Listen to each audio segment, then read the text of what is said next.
This is your final bout of the evening. Your men's Grand Prix medium heavyweight championship battle with a 10-minute time limit. Training out of Sao Paulo, Brazil, and representing Dream Arts, Isaque Bahiense.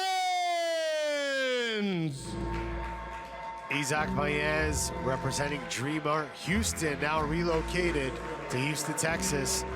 Pulled off a beautiful Kimura in the first round, in his first round match against Andre Porfirio.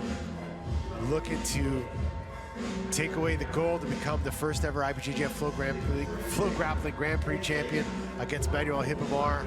Jake Watson, what do you think is going to happen here? I think we're going to see a similar battle to what we saw versus with Manuel Ribamar versus Ronaldo Jr. Will it be Ribamar able to slow down the game, or will it be Isaque getting his game going?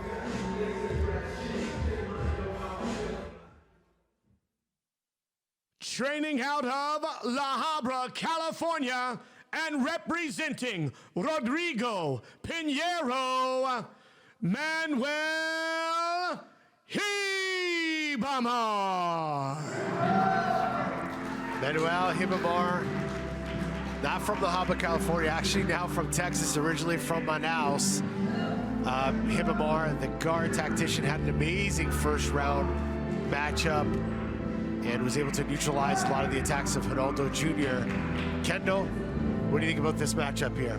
Man, I think he had a very, very close first round win. I think that probably gave him a big boost. He needed to come in and believe it was his time to win this men's Grand Prix. All right, here's the tale of the tape, the final, the culmination of the whole event. 29 years old versus 26, a slight height discrepancy, but weights are identical. Here we go. All right, here it is, the final match of the evening. Final match of the men's GP, the first ever IBJJF FloGrappling Grand Prix. Don't forget, guys, if you're watching at home, we're going to have the IBJJF Absolute Grand Prix next month, as well as Who's Number One, live here on FloGrappling. And in 2023, you can expect more of these IBJJF FloGrappling Grand Prix. So stay tuned. We're going to be making announcements about all the upcoming events very shortly here on FloGrappling. But back to the action here. Big throw attempt there on the edge by Isaque. Yeah, and Ribamar looking back at his corner saying, no, no, no, relax, relax, I got this. You see him put his hands up like, no, guys, trust me, I got a plan. And this is similar to what we saw in Manuel's first match as well. There was a big exchange on the feet, a lot of foot sweeps, some wrestling, some judo attempts. So he definitely feels right at home here. He said in his interview earlier that this is what he wanted to show off today. He wanted to talk, or he wanted to show his stand-up game and kind of impose some new stuff with this weight division, and it's definitely what we're seeing from him here. Look at the hard pushes and the explosive takedown movements from Isaque Bahiense. In contrast to the very relaxed, very poised approach by Manuel Ribamar. Ribamar looks unfazed, but when we got a close-up on his face after the first match, he was pretty scathed up. He was pretty scratched up by Ronaldo Jr. That was a very aggressive match. A lot of blood. Yeah, but he's just looking like, it's okay. He's just chill, you know. It's all good here. Trying to make sure that his daughter doesn't cry in the corner there, seeing daddy get bruised up. But in all seriousness, you know, this is a great match. You know, two of the greatest jiu-jitsu competitors of the modern jiu-jitsu era. Isaque Bahiense, nice. Big outside single. Yeah. He was almost able to score with it, but Manuel Ribamar doing such a great job circling and just barely keeping enough space to keep Isaque from getting to the back, because that outside single, it can lead to a great regular takedown position where you put your partner's back on the mat, but it can also open up such beautiful back clinch entries, and that's exactly what we started to see. I think he didn't finalize it because the timing was just off for a second. A lot of times I see people, if they're coming at you and you're able to get that outside single, the timing is right, but he kind of did it as Ribamar was posturing up, so that may have just prevented the stabilization of the single leg, and that's why we saw Ribamar kind of circle with it and escape. But it was a great attempt, and I think we're going to see a lot more of that in this match. I agree. One thing that I'm loving seeing from these guys is typically when you see people that have traditional judo grips and they're kind of walking around the mat, you don't know if there's going to be a lot of action. But what we notice here is, notice Isaque's left hand on the belt. He switches between the leg, the belt, the back of the gi, and Ribamar uses his right hand to go from the collar or even the cross collar and then back to the underhook on the same slide. So the nice thing about this is this opens up judo and wrestling to be combined instead of like one strict style that can sometimes athletes mitigate each other's styles and attacks when we see that, but these guys are very open on both ends. Now Isaque Bahiense initiating 2 grips on the collar, it looks like. We saw Ribamar use that snap-up double leg attempt on Ronaldo Jr. earlier. And so far, it's been a lot of aggression from Isaque Bahiense. 7 minutes and 13 seconds left in this match. No points, no advantages, but we saw a couple. I'm surprised that wasn't an advantage for the outside single there. That was pretty. I mean, he didn't get him on his back, and I guess for enough time. But it was tricky because yeah. I don't think he got him on his back for enough time. But then also, it looked like a lot of control because he went from there to the back, but he also didn't secure the back clinch position for enough time for an advantage. So it was like half of each. Exactly. Yeah, one interesting thing I'd like to note just watching these two is the longer they spend on the feet, the less time they spend on the ground, obviously. So I wonder if that plays into the game plan of Ribamar as well, is to try to keep the match on the feet for a while to give himself more time, I guess less time to work, but more in his favor to hold a lead. Right. We see that a lot, especially with athletes that are both have strong takedown games. We kind of see this this management of the time, management of the block in order to get to the ground and then have less time to hold the lead, especially if they are with someone who's very dangerous from the guard position because they take them down, but now they have to defend against a dangerous guard, right? Yeah, the 2022 World Championship, we also saw, I believe, or it might have been the 2021 World Championship, actually. We saw Isaque Bahiense get thrown by Jackson Nagai with a Tomeo Nagi. Now that was very interesting. Sorry to interrupt you, Jake.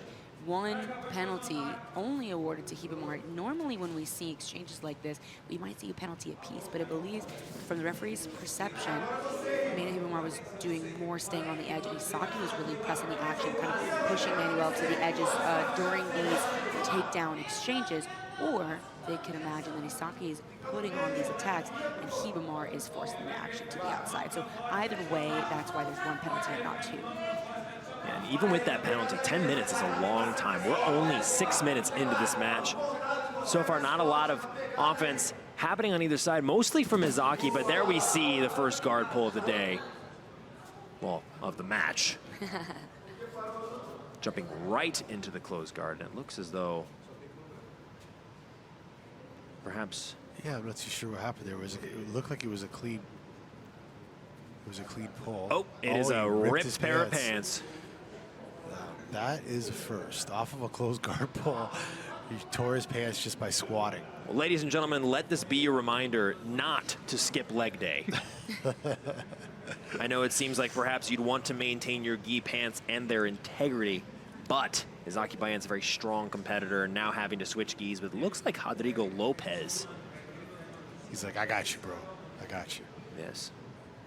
540. I think that this break in the action could actually be in Ribamar's favor as well, because he is down on one penalty. It's a very slight negative, but especially mentally, this is a tough spot to be in when you have someone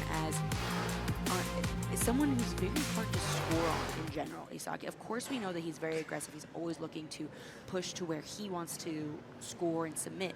But even if he's not able to do that, especially with a lead where the pressure is off, then he's very difficult to score on. So Ribamar is going to have to develop some sort of system to turn the scoreboard in his favor. Now, you know, I got to say, just the mental distraction it is about having to change your pants and they're ripped. It's like kind of embarrassing for a split, you know, for a second into the match, and it's, you know, it shows what focus Isaque has just to get right back on the mat, looking determined. You know, Ribamar now. I love seeing Ribamar here. He does the same system, no gi. He loves this position. We have a lot of support for Ribamar here in the crowd tonight. A lot of the fellow athletes said they wanted to see him win. He has a big, big favorite, even though he's not a favorite in the rankings necessarily like Isaque. Favorite emotionally, you can hear that right now in this arena. Oh, and Isaque doing a great job getting himself back out on the outside. Ribamar with a great guard. Yeah, Isaque does this amazing job, similar to Tynan Dalper, where he puts enough pressure in, and he's able to just kind of really just escape the connection in a split second, and then starts the blitz blast. As you see there, now trying to get to the back of Ribamar is Isaque Bahiense. Ribamar is doing a great job of defending, but man, Isaque is out for blood right now. My goodness, what dynamic movement from Isaque Bahiense. Ribamar doing a great job, like you said, getting to his side, but what is he going to do from here? We saw earlier, Andre Portafidio, it was everything he could do just to get a little bit of space from this position. So I wonder what Ribamar will do different in this position. I mean, I think that was such an excellent display of depth perception from Isaque, because he was continually making space side to side, but when he saw that split-second opening, I mean, we're talking about like milliseconds to be able to notice when that happened, and the opportunity, the window opened to drop the weight and go hip to hip and bypass not just the legs, Manuel, but the hips, and force him to turn and open up his back. And again, and Ribamar, once he spun and he saw that it wasn't going to get him anywhere, he was able to get back into position, and now he's back in his guard. Great recovery for now from Manuel Ribamar as Isaque Bahiense puts the pressure back on once again. I mean, what a turn of events. That was a very close near pass, a near back take, scores one advantage. And so now, even though he did all that work and was so dominant for a moment, has a very small lead. And if Manuel were to score from here in any fashion, he almost looked to have like a single leg come up sweep a couple moments ago, then he would be in the forefront of this. Yeah, you see Rodrigo Pinheiro saying to the referee, he's not doing anything to try to pass. He's just trying to say that Isaque was stalling, but Isaque's doing a great job of raising the hips of Ribamar. Ribamar's guard is so damn flexible. Yeah, almost flipped him over completely. Yeah, I was gonna say that one scramble position, Isaque looked like he was like practicing on like a Pilates ball when he was able to kind of rotate all the way around and ended up just back inside the close guard of Ribamar there. It's similar to what we saw with Isaque's previous match with Porfirio, because he has such beautiful pressure with elevating the hips over the top of the head and smashing people in half. But when you have these top-level guys, these guys have the best of the best guard retention, they're able to find just enough space to somehow return you again. Isaque now stacking the legs, or trying to stack the legs there of Ribamar. See a little bit of urgency in Ribamar's corner there as well with Rodrigo Pinheiro really calling for the referee. Yeah, very hard to call stalling here though when Isaque lifts the hip off the mat continuously, because this is almost a stalemate of a position for both athletes, because if they release their grips, one of them is going to be at a disadvantage. But if he drives him out of bounds continuously, that's when we might see a stalling call from the referee. There is the stalling call from the referee. Only an advantage separates the two now with 2 minutes left. You see Ribamar willing to put his legs back over the top, seeming to try to find some sort of opportunity to maybe get a piece of offense going. Yeah, I think Ribamar understands now at this point. He can't play that game anymore. He's got to go for it. He's got to, he has no choice at this point. I'd also argue that it's much more motivating now that that penalty is on the board, because this is a very, very narrow lead at this point. If he has any sort of advantage, then even anything on the scoreboard, and he's ahead. See Rodrigo Pinheiro telling Manuel Ribamar, do not stop, continue to attack, because he's down by one advantage. This is a very, very tight match. 1 minute, 50 seconds left in this matchup. Isaque, very, very different match than Isaque's first match. Similarities in their guard retention by Ribamar, as Andre Porfirio has. Now look at there it is again. The beautiful guard work of Manuel Ribamar. But he's coming up on a single leg there. Wow, that was a beautiful switch by Isaque. He noticed he was running out of bounds. That was a very, very strategic adjustment. He had to turn the other way so that he wouldn't be called for fleeing the mat. He escapes his foot. Now back in the close guard, 1:20 on the clock. Ribamar knows that he needs something on the board. Will he try the same entry again? Isaque does such a good job of escaping his leg from that laced leg of Ribamar. Ribamar's hit it about 2 times, and Isaque's able to get out. It's man, he's just got such good defensive counters here. And Isaque needs to be really careful not to get awarded another penalty here. His hips are back. He's not amounting a lot of offense, and Ribamar's really tighter entry. He's going for it. This is like a tighter entry, Kendall. He's got the hips as well. He's looking to invert, and he's got the hips to the mat. This is a better chance to score if he can retract his leg and get on top than actually sweeping from the bottom underneath his hips. I don't think he's going to be able to get Isaque there. Now Ribamar big moment. gets to the top position. He's able to sweep. Almost to the back, almost to the top. Isaque counters and puts Ribamar down. Isaque Bahiense spinning around to the backside. And it will be Isaque Bahiense getting the advantage with 25 seconds left, Ricardo. It was such a close opportunity. Yeah. Ribamar's looking, he's trying to figure out what's going on with the score right now. I think he's very confused. But Isaque is up. 2 advantages against Ribamar, 10 seconds left.